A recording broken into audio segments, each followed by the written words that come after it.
What's up, rockers? It's Glen Sobel from the Alice Cooper Band and the Hollywood Vampires. You are previously now listening to the Nothing Shocking podcast. Stay tuned.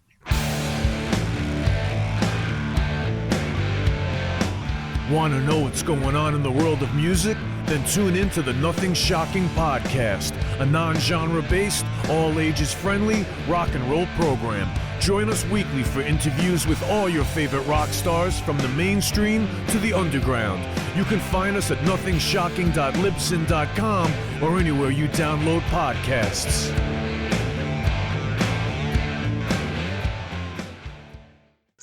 We're putting the band back together. The numbers all go to 11. I'm talking about bands that rock. Led Zeppelin. What about Sabbath? AC/DC. Motorhead. Does that mean it's louder? Isn't it any louder? Well, it's one louder, isn't it? We're not worthy. We're not worthy. Why don't you just make 10 louder and make 10 be the top number and make that a little louder? These go to 11. I get up off the ground and raise my head. Days like this, think I should be dead. One for Satan, two for me. Let's cheat the devil, it's fun, don't you agree? Welcome to the Nothing Shocking podcast. I'm your co-host, Jeff Untied, and with me in Dog Bowl Studios is Coach Nez. You can find the Nothing Shocking podcast on Libsyn or any podcatchers. Like our Facebook page or follow us on Twitter at NoShockPod. You can also find the Nothing Shocking podcast on Rock Rage Radio every Sunday morning at 7 a.m. Central Time.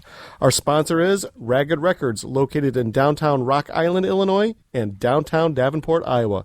We would like to thank the Hong Kong Sleepover for allowing us to use their music for our intro and bumper ending. Tonight's guest is Glen Sobel of the Alice Cooper Band. Yeah, he is on promoting the Alice Cooper tour for this spring and summer. Tell us a little bit more about that, Jeff. Yeah, they're out on the road in the States with Buck Cherry, and I believe the Cult will be joining them in the UK. Oh, awesome. Well, let's get to that interview. All right, good night. Good night.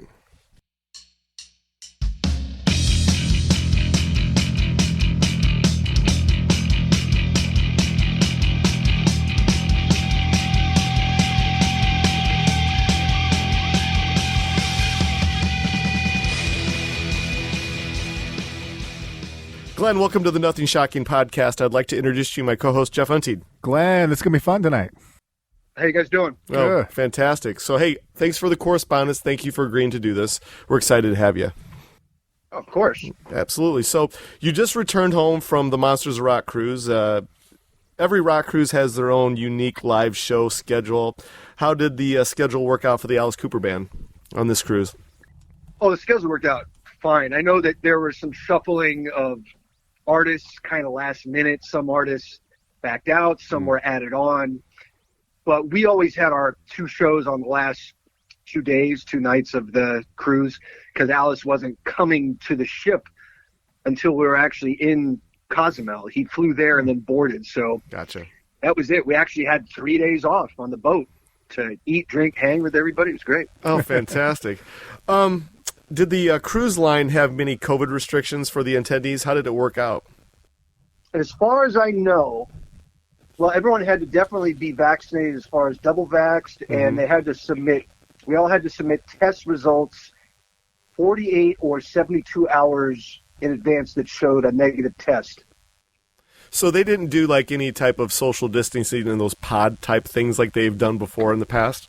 On a boat? No way. How would that even work? I don't even know. I've never been on a cruise in my life, so I just it's just always a curiosity, like, you know, during these, well, as we're seeing the light at the end of the tunnel type of thing, how it all worked out. But obviously it's kind of status quo on a cruise ship. Yeah, I mean, a cruise by nature, you know, everybody's crowded in and there's loud music, especially on a rock cruise. And so, you know, that involves people crowded into rooms and areas and speaking loud over the music. It's all the exact kind of situation you wouldn't want back in 2020. But, you know, with everyone vaccinated and tested, you feel a lot safer. Although there were cases, a couple people I know, they're okay, but that just goes to show you with all the testing and everything, there's people that are going to still get on the boat that were asymptomatic and so early in the time of their of their infection that it didn't register. So it's anybody's guess. Oh, very good. Well, you guys also have an upcoming tour starting here. I know you're going to be here in Davenport, Iowa on March 30th. We're excited about that. Are we? Okay. Yeah, let me know my tour schedule. Nice. I already got tickets. I'm excited. Yeah, we're gonna come. We're gonna come see you on March 30th in Davenport, Iowa. We're over in the Quad City, or Rock Island, Illinois, Moline, Illinois. Well, you're familiar. Rascals Live, where Kenny is. Of course. Yeah. Yeah, I was at Kenny just the other night. Yeah. Oh, there you go. Yeah, last time you guys were here, I caught the show where you guys did the Alice Cooper Band at the Rascals Live. I just wanted to ask you a little bit about that, because that was pretty unique experience for me as a concert goer, getting to see. I think that whole show is on YouTube. Yeah, it was awesome. Yeah, I missed out. Before the COVID restrictions were in place, we've seen the rock cruise grow in popularity. Do you feel that the rock cruise concept is becoming a little bit more oversaturated? It's kind of lost its nostalgia, or do you think this is a viable product that's going to keep kind of building in popularity over the years or the years to come? Well, I'm not a rock cruise expert. This is only the second one we've done, but I don't see it losing its value or jumping the shark at all. No, I mean, this is like a perfect thing. If you're a fan that goes way back, you get to get on this boat and see some of your favorite bands, and they go all day into the night, and you can go back to your room and freshen up and take a shower, take a nap, do whatever, come back, see bands. You've got the schedule. There's just nonstop food that they're shoveling into your face. And you can get these drink packages and coffee packages, and there's tacos up on the deck that they're making nonstop. Oh, my God. Yeah, it's so not reality, but it's great. And, yeah, and then you got sports, the Cozumel and whatever, and you get to go to the beach, hang out, get a tan, or you're in the hot tub on the deck. I mean, it's just too much good stuff. So I get it, why people save up to go on these things. It is a great vacation, sort of a dream vacation. It was 5 days, correct? Yeah. And, a lot of people say, well, 5 days out of sea is just not enough time. Did you feel like with all the entertainment going on at the time, 5 days was like a perfect amount of time to be out there doing this thing? Oh, it was perfect. Yeah. By the last night, it was like, okay, we're ready to come home. At least me and the people I was hanging with. Yeah, perfect. Oh, very good. Well, this year, Alice Cooper, Buck Cherry, the Cult will be touring the UK. Can you talk a little bit more about the tour length, and does Alice have a real strong following over in the UK, and is there a certain venue that you guys look forward to playing? Well, as far as I know, the UK, that run is Alice and the Cult. Is there Buck Cherry on that too? I don't know about that. We have our tour with Buck Cherry in the States and Canada, which is March, April, about 5 weeks, I think, starting in Connecticut. And then, UK and the rest of Europe, festivals, headlining shows. That's got Germany and Sweden and a bunch of other countries. But UK that's great for Alice. We love coming back to these same venues. I know in London it's going to be the O2 Arena. Mm-hmm. In Manchester it's Manchester Arena. We've done all these venues many times. Alice, Hollywood Vampires, whatever. It's all just big venues like that are sold out. It's great. Oh, fantastic. Yeah, I was just going to ask you, I saw on your Facebook page you got coming up summer of 2022, the Rob Silverman Drumology 2. Can you talk a little bit about that project and what that entails and how that works for you? Yeah. Oh, that is just a drum nerd festival on a record, basically. Yeah, Rob Silverman, he's a way cool guy. He's a great drummer himself. And him and his brother, they put out already one Drumology record, because this is Drumology 2. Yeah. But he gets all of his favorite players to play on at least one track a piece, and sometimes he's duetting like 2 drum sets. Oh, cool. And it's not like I was in the room with him doing this. He just told me to play on a track and do a thing where I solo for 4 bars and leave space for 4 bars, and he'll fill it in on his end, and it sounds like we're all in the same room together. I've never met the guy in person, or actually I did years ago before I knew what he really did, but with technology you can do these things now, so it's an honor to be on the same record as all these drum influences and legends and buddies, the Appice brothers, or as they say, Carmine Appice and Vinny Appice. And Gavin Harrison and Todd Sukerman and Gergo Borlai, who's this insane Hungarian drummer that lives in LA now. It's just a thing for drummers that the kind of thing we drool over. So it's an honor to be included in that. So cool. Is this Drumology project, is it something that it's going to go on for can you see a future with it? Like you playing on multiple tracks in the future, or is it just kind of like a one or two off thing? Do you know anything? Go ahead. I think it's just kind of a dream vanity project of Robert and his brother. They have a record label that does many other things successfully, and they have these projects they do, and they have a blast with it. And it's all about having fun and growing as a musician. And you do that when you learn challenging songs, like the one they gave me. It had its sets of challenges. And I was like, yeah, this is fun. I love doing this. It wasn't anything about long term that I know of, but you never know what happens down the road. Oh, fantastic. Well, recently you've been working with Orianthi on her upcoming solo album due later this year. Can you talk a little bit more about working with Orianthi, and how does she approach writing and recording her solo material? Well, yeah, that record came about in a weird way, but actually not that unusual or weird. I've obviously known her and worked with her on and off for a long time. Orianthi was in the Alice Cooper band starting in 2011 after I had been in the band for maybe 6 months or so. And then I ended up playing on some of her solo tours and solo material. And in August of last year, I got a frantic phone call from her.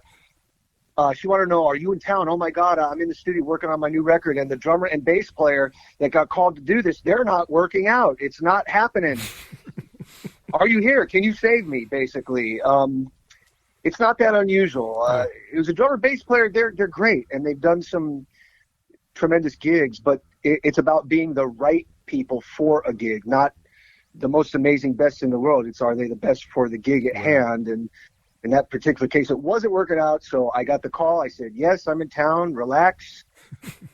I'm here to, save the day, help it out. And it actually turned out to be a blast. We recorded live. It was me and now good buddy Justin Andres, who plays bass for Eric Burden for a long time.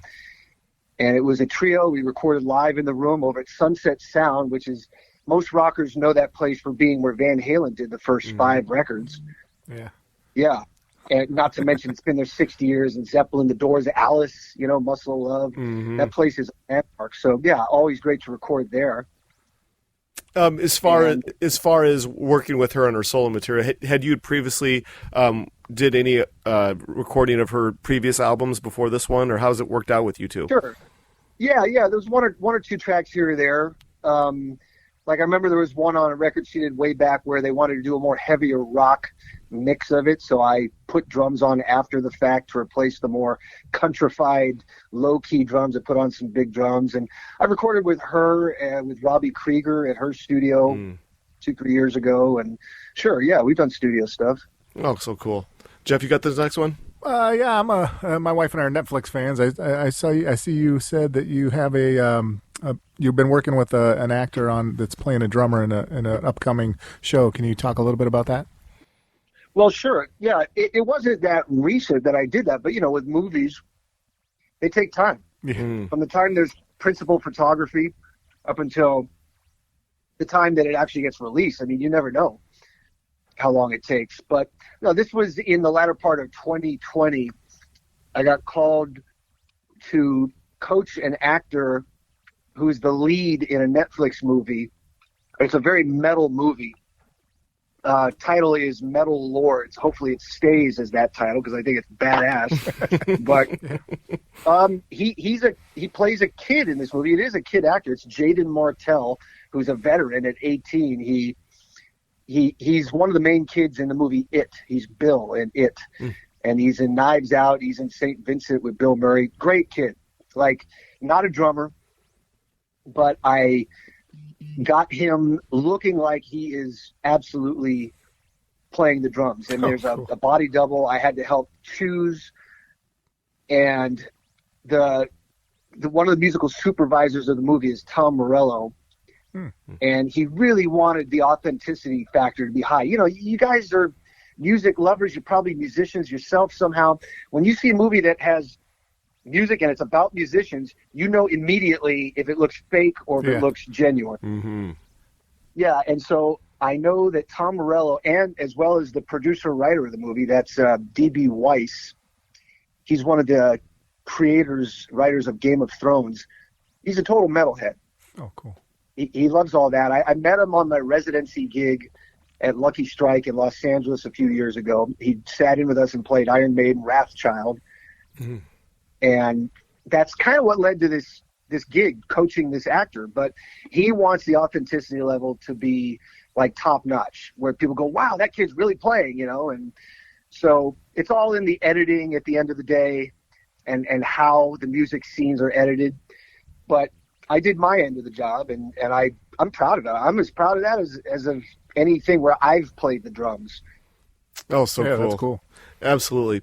So, rumor is there's a new Alice Cooper album already recorded, and it's almost complete. What can you kind of tell us about this new upcoming Alice Cooper album? Well, almost complete is a relative term. I mean, I've completed my parts. That's one thing about being a drummer. When you're in the band, and we've got the whole touring band, all the new stuff. I mean, you're in the studio together doing something, and as a drummer, you're done first because you got to get it done right then and there. Anything else later after the fact, if there's other things that need to be done with guitar, bass, vocals, they can do it after the fact with remote studios. Sure. And it's not impossible with drums to record remotely, but I'm not sure what they have yet to do on that with vocals. I can tell you that my parts are pretty much done, and I would hope that this year, 2022, it would be coming out. There's a couple of Alice studio projects coming, and that's one, and the other I believe is with the original band guys, the OG Alice band. Oh, wow. Oh, very cool. Yeah, so I don't know these dates or what's first or what, but yeah, excited about this. We were totally happy. Had a great time recording. That's all I can tell you. Oh, well, fantastic. We're excited. I'm going to ask you a little bit about drum solos. I'm not a drummer myself. Don't know nothing about it. So, some people don't like them. It's hit or miss. I love them. But is there any kind of science between getting ready to prepare for a drum solo, or do you just winging it during the show, or you're pretty set, or do you have a pretty set pattern? Man, I hate drum solos unless they're my own. No, I'm kidding. No, I am a fan of drum solos. And that's a good question. Like, is there a science behind it? Yeah, absolutely. When it comes to something like an Alice Cooper show, well, that word show is very important to remember at all times. So if I go into a drum solo that's like freeform jazz exploration odyssey, people are going to be just bored. You have to get to the point, treat it like it has a beginning, middle, and end. And it stays relatively the same. I mean, things can move around and change and evolve, but if I start doing too much or changing, experimenting, you know what happens then? Somebody's going to say it's too long. You got to cut it down. I don't want that. And if I am told it's too long, I know, okay, well, I can take out this section. You know, I got this sort of mental outline in my head. So yeah, there's a science behind it. Now, a drum clinic where it's a bunch of drum nerds like myself getting together at a drum shop or at a type of auditorium, and it's a seminar where I'm addressing drummers. Yeah, it could be a 10 to 15 minute drum solo, and it's a chance to get more self-indulgent. Absolutely. But the Alice solo, it's supposed to be showy and have those elements of the stick tricks and the stuff that's audience pleasing, and hopefully it's pleasing for myself in that type of drum solo. But you got to remember who you're playing for. Yeah, exactly. I kind of want. Lucky I get a drum. I'm lucky. Alice is doing a costume change, but you know, I've noticed that towards the end of the solo, I look over and he's just standing there leaning on something, watching the solo. His costume change takes 2 minutes, and it's great to have a break. You know. That's so cool. Yeah. I kind of wanted to kind of pair the new Alice material that's on the horizon here, opposed to the last release, the Detroit Stories album. When it comes to recording and the writing process with Alice, is everything pretty much the same? Is it pretty much cookie cutter to album, his methodologies of recording and in songwriting and recording? Or does he kind of shake it up a little bit for you guys? How does it work? Well, if you think about it, there's not really one identifiable Alice sound. He's got all these eras. Yeah. Right. I kind of split them up. You've got the 70s era, which would be like I'm 18, School's Out, all the way up to Welcome to My Nightmare, and then the late 70s. Then you've got the 80s, the Roy Thomas Baker record. Mm-hmm. You've got the mid-late 80s, the very metal era, Michael Wagner producing Constrictor, Razor Fist and Yell, the band that had Kip Winger, Paul Taylor, Ken Mary, Kane Roberts. Mm-hmm. And then you've got the Poison era, late 80s, the true sort of comeback in a way. Hair metal a bit, into Feed My Frankenstein, more the same, 90s. Then by the 2000s, it got heavier, more metal again, Brutal Planet. So I think Alice and whoever's writing with him, they're drawing on all of those eras when writing. There's a lot of places it can go. It can be very theatrical or even experimental, or it could be very, very metal but pop, depending on who's writing, really. So it's hard to pinpoint a songwriting style, even on this record. There are a lot of songs that can get recorded, and oftentimes you record a lot more songs than what end up making the final cut. Sure. So it's hard to say what makes the end of the record. I don't know. I can't remember how many songs we did record, but I'll be interested to see what makes the final cut. Yeah. Interesting. In 2015, you filled in for Tommy Lee during the Motley Crue's farewell tour. Can you talk a little bit more about this opportunity? How did it all come about? Oh, yeah. That was a certain day we were in Buffalo, New York, and it was like noon. I was just getting out of the shower in the hotel room, and the production manager for Motley Crue, Robert Long, he called me, and he just straight up said, "Look, we got a problem here. Tommy Lee, his wrist, it's not good. Can you fill in for Tommy tonight?" And I totally thought it was a joke. I said, "All right, who's fucking with me? Come on, let's go." Like, I first met Robert Long way back when he was a guitar tech on the Marilyn Manson tour back when I was in Beautiful Creatures, and thought, okay, these guys are kind of jokesters, you know, and maybe I'll get to the venue and they'll be like, "Ha ha ha, got you." But no, it was real, and I said, okay, send a runner to the hotel to pick me up and have Adam, that was their sound guy. I said, have Adam get me a thumb drive with a recording of the show from the mixing board. I knew he had that.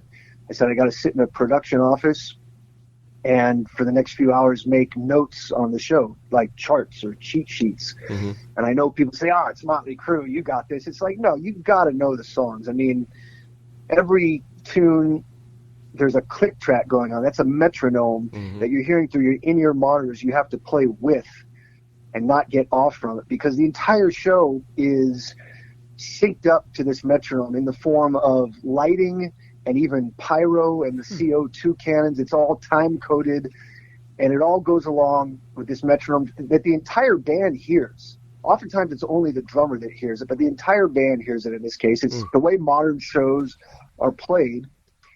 Not to mention there's bombs going off next to the drum set, and Nikki Sixx has a flamethrower bass on Shout at the Devil. There's a few distractions is what I'm saying. Yeah, the monitors are blazing really. Yeah, and not to mention it's arenas, 15,000 people. You got to have, for me at least, I got to have that chart on a music stand next to the drums, and that's how I've done this before. There was a major tour in 2010 that I subbed on last minute. That was Italy's biggest rock star, Vasco Rossi. And that was 25 songs I had never heard before, but I stayed up 2 days straight to make those charts I was talking about, and flew out to Sardinia, the island in Italy, and played with these musicians I had never met before. But it was crazy. So having done that, when the Motley Crue thing came up, it was like, okay, I got this. And then part of me's like going, oh my God, oh shit, what I get myself into. But no, it came off great. It was a blast. I was there to do a job, to fill in for Tommy Lee. And my biggest goal was to make the band forget that you're there. That's how I always tell people when you're subbing, if they forget you're there, that's the best compliment. And nobody plays like Tommy Lee. He's his own thing and he's influenced us all. But if you try to do your best impression in that sense of drumming and they forget you're there even for a few seconds at a time, I mean, look, you've done your job. It's not about reinventing anything. Oh. And that went for a week of shows, like 5 shows. Oh, that's so cool. Where I did both sets every night. Oh, you can't complain. All right, so I got one last question. Okay, so the mystery of rock and roll. You are, the drummer for Alice Cooper, one of the biggest showmen, one of the biggest mysterious rockers of the world back in the 70s and 80s. Social media has taken the mystery out of rock and roll. It's kind of like the cat is out of the bag.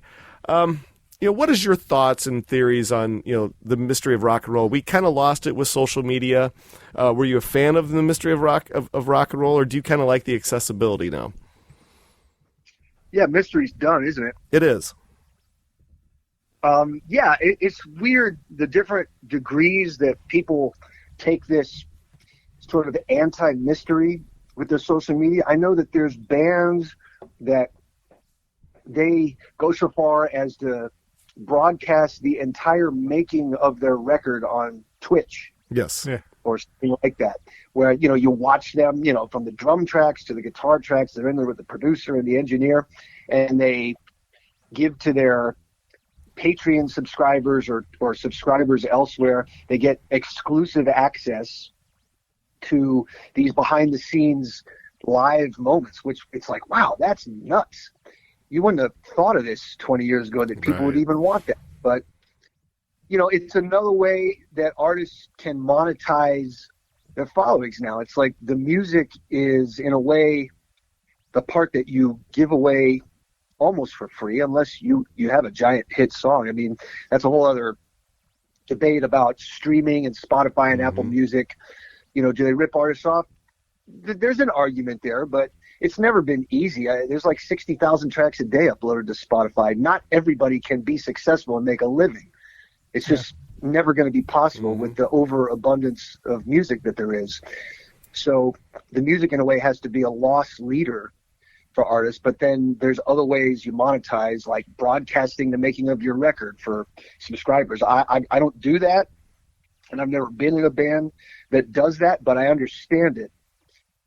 And it's the anti-mystery. But yeah, Alice had serious mystery about him in the 70s. All the evil rumors that went around just made people more interested in it. And you really can't do that today. If something goes out, a rumor or a lie, it's going to get shot down in a matter of minutes. Very true. So, yeah, there's a lot to be said about that, the ways that could go. I don't know how you have mystery today. That's a tough one.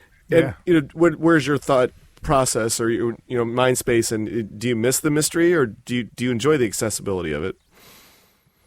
In some ways, I do. Just being a fan from back in the day, the mystery around certain artists.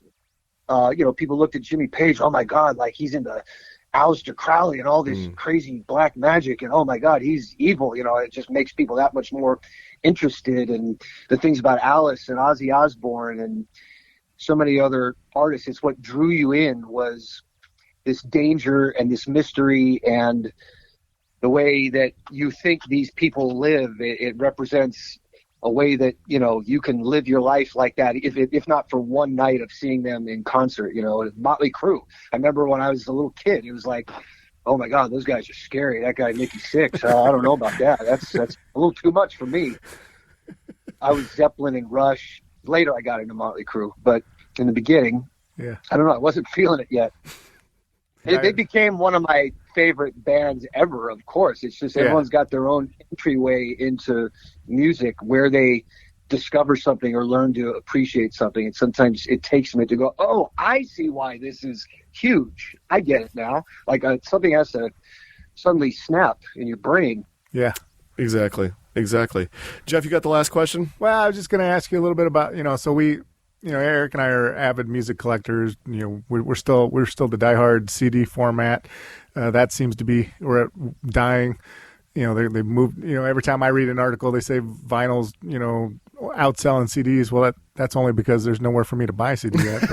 But, right. But lately I've been hearing kind of rumors of a CD comeback. What are your thoughts? How do we get rock back into the mainstream pop culture? A comeback of CD?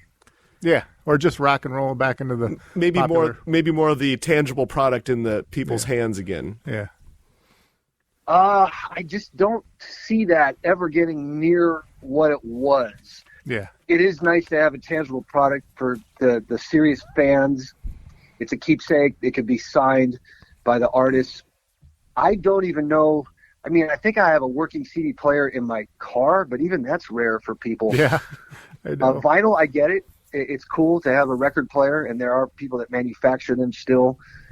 And I love that some of the stuff I've done has been released on vinyl, but I've never listened to one. I don't own a record player. It's so easy to access music now, which is both amazing, and it's also going to be a problem for certain artists. They feel like because this happened that the game got changed and somebody kind of moved their cheese or stole their lunch. Yeah. It's just, you got to go with the flow. There's people, they want this old school business model of the 90s record business, yet they're making records in their own studios with their own gear, and it's all just a tiny fraction of the price of what it used to be to record a record. That was why you needed a label. The label was a big bank that would pay for your record. They want an old business model, but they want the new technology. Well, you can't have both. You got to have all the technology together.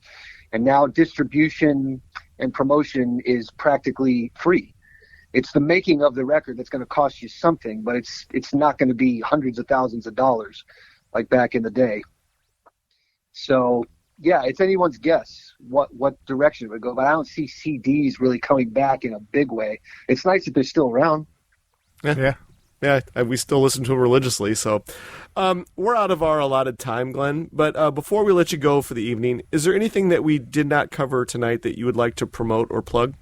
I think you guys covered everything. Sure. Well, fantastic. So far, there's always things that come up. But, yeah, I think you guys covered everything. You guys asked great questions. I've heard of your podcast for a long time now. Oh, fantastic. Yeah, thank you. Well, fantastic. This is how it's going to work. We have about, 4 weeks of episodes to release before yours. So we're looking at about right around a month or so before we release this. Jeff, the editing wizard, will put it all together, chop it up, and put it back all together again. Thank you so much, man. It was a pleasure. Yeah, absolutely. Likewise. All right, we'll have this out and ready for you in about a month, and you'll receive a text message with a link to it. Sound good? Yeah. Keep it posted. I'll, share the link. Hey, we appreciate it. Thank you for your time. Thanks, Glenn. Oh, my pleasure. Have a good one. Bye-bye.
Everybody pulls the plug and says their last goodbyes.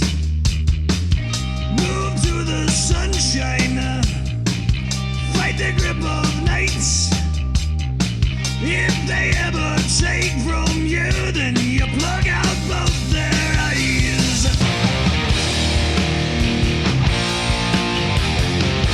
They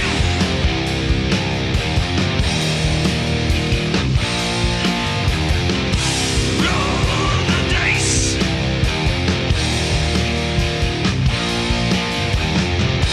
Take your chances.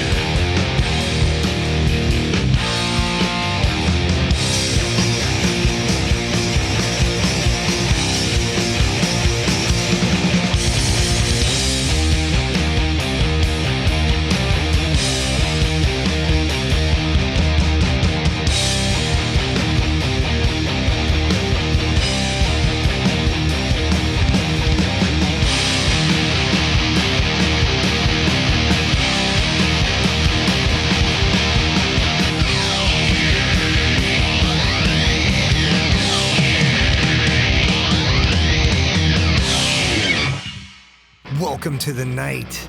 You think you know Night Demon? Then the Night Demon Heavy Metal Podcast is for you. Step into the darkness as we peel back the curtain to give you an unprecedented, all-access look into the mind and the heart of the demon. We're talking band history, song analysis, studio anecdotes, stories from the road. It's everything a diehard Night Demon fan could want and more. This is the only place to learn the inside scoop, the deep dive trivia, the untold tales from the band members themselves and those closest to the Night Demon story. Need more? The sacred Night Demon Crypt will be pried open to reveal demo recordings that have never before seen the light of day, all with in-depth commentary by the band and the people who were there for the writing and recording process. This is a gold mine, a treasure trove of all things Night Demon. Head over to nightdemon.net or wherever you listen to podcasts.